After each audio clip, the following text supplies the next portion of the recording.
The decision to have just one child is such a difficult choice to make because there's so many variables and factors. I've been on the fence, off the fence, back on it, certain that I only want one child, thinking about maybe another one. It's such a roller coaster because it doesn't just affect you, it affects your kid.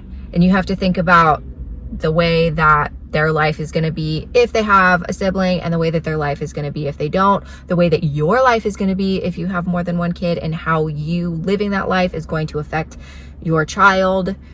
The decision is so hard to make. And I'm sitting here in the car right now having this conversation with you because I was driving to work and I was like, I have to say this right now.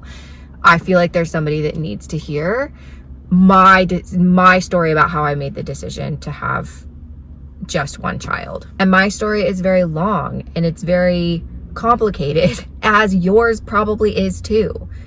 If you're sitting there and you're like, I don't really know, you're on the fence, you're off the fence, it's because you care about your child and their future and you want to make sure that you're doing the best thing that you can for them. And what is that? And how do you know what that is?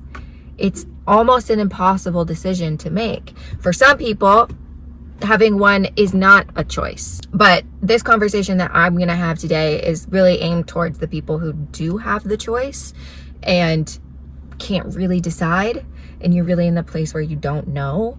I feel like my story might help you say like, oh, I don't feel the way that she does. Maybe I do want another one, or I do feel the way that she does and I absolutely can't handle another one. So my one and done story starts when I was 6 weeks pregnant.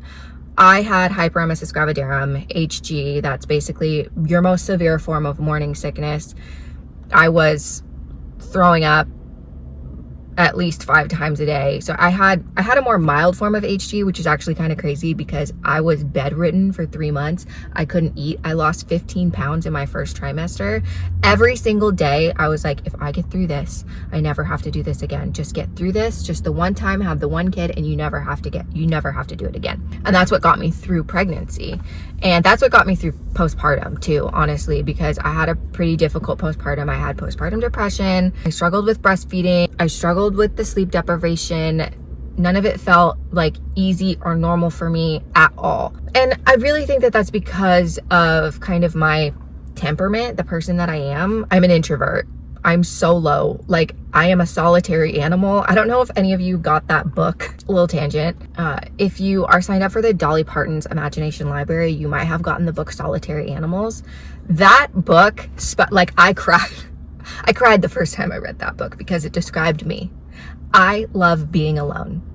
I have always loved being alone. I grew up basically an only child, which also plays into this decision. I had siblings, but they lived in other places. So I grew up as an only child in my own house, and I saw my siblings every other weekend and holidays and stuff. But for me, the experience of just having to give all of myself to one person who needed everything from me was so hard. It was so hard, and it was a really difficult adjustment for me. Now I'm better at it, but she needs me less, right? I love having 2+.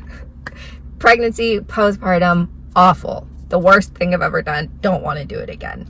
But there did come a point when Olive was about 18 months old, because 10 to 18 months was beautiful. I loved it so much. And I really thought that maybe at some point I could do it again. Not right then, but I thought that maybe I could do it again. So I kind of ended up being on the fence during that time. The universe, God, whatever you want to call it, helped me figure it out. So I ended up getting accidentally pregnant using natural cycles and an Oura ring.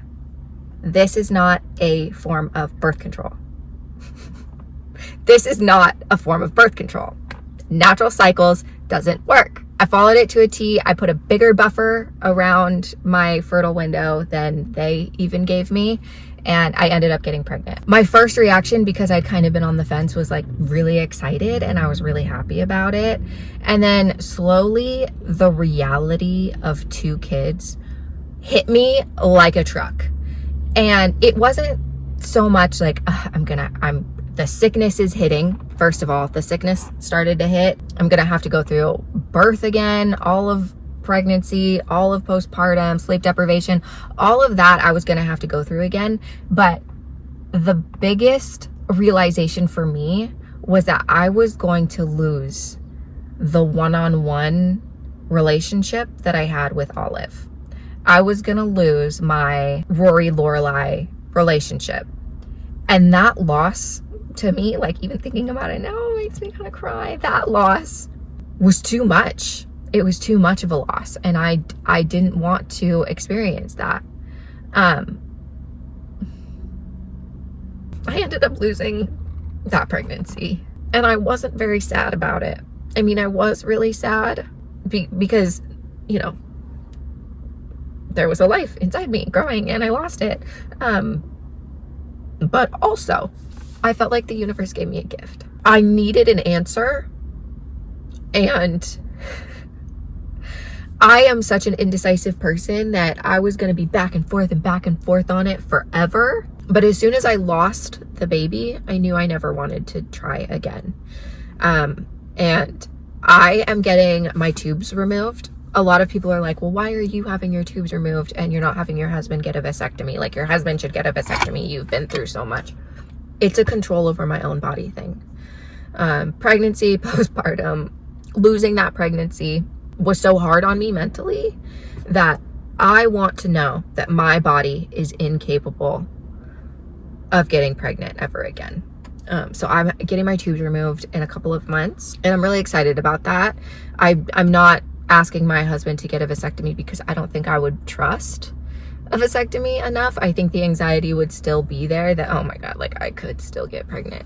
So it's just kind of like laying that part of my life to rest, like laying that part of my body to rest. It's like a really spiritual thing for me, and that's why I'm doing that. But the experience of being on the fence is a really hard place to be in because you feel like you could mess up your kid's life if you don't give them a sibling, but you could also mess up your kid's life if you have another child and you end up being a bad mom because you're overstimulated and stressed and you don't have the capacity for 2 kids. And I know my capacity is 1. I already get like pretty overstimulated and a little bit too ragey. I'm really working on that aspect of me, and I don't have so much of that anymore. But the older she gets, the easier she gets, the more I feel like this weight is being lifted off of me. This weight of having a young child, having a baby and a toddler and somebody that's just like so reliant on you is a huge weight. And for some people that feels good, that gives them purpose. For me, it doesn't. It doesn't. I don't find purpose in motherhood. And when you say that, people get so angry at you because you're supposed to just find your purpose and find your joy and your love, and your heart grows when you become a mother. And all of that is true. But as a human being, I am so much more than a mother. And I feel like I have so much more to offer the world than just being a mother. And I love my daughter. I feel like that, like I shouldn't even have to be like, just so everybody knows, I actually do love my kid. But I love her so much that I'm just going to give her me. Because if I try to give her a sibling, she's not going to get me. And that's really a big deciding factor for me. Like, I think a strong foundational relationship with your mother is so important. And I didn't really get that. I didn't have a really close, strong relationship with my mother. And maybe I'm trying to like recreate that in my daughter. Maybe that's some like weird psychological shit. Who knows? But I do know that it was so damaging for me to not have a close relationship with my mother that I can't sacrifice my daughter's relationship with me to give her a sibling. Because I think that the relationship you have with your mother is more important. Because it shapes who you are entirely. And I can't be a good mom with 2. I really don't think that I could be. So that's my story. I hope it helped you. If it confused you even further, I apologize. Don't go getting accidentally pregnant. Being one and done is beautiful. I'm so excited to just be her best friend as long as she'll let me, and watch her grow and give her everything and not have to worry about finances so much, and just like have our little family of 3 that's easy and perfect and full of love.